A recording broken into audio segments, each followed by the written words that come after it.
Hello, मैं सुशांत कुमार चटर्जी आसनसोल में रहता हूँ। मुझे पाइल्स हुआ था 1-1.5 महीना पहले।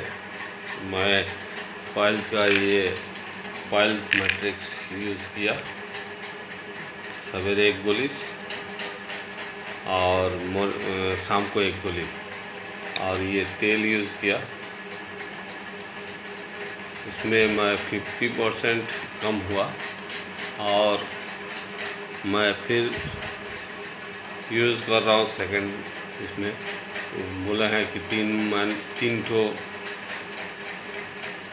ठो टैबलेट है, ये बोतल 3 बोतल यूज़ करने से 100% क्योर हो जाएगा। लेकिन अभी तक मैं 50% क्योर हूँ। अब समय सेकंड वाला ख़त्म होने जा रहा है, और थर्ड वाला यूज़ करने के लिए मैं फिर शुरू कर रहा हूँ। देखते हैं कैसा है।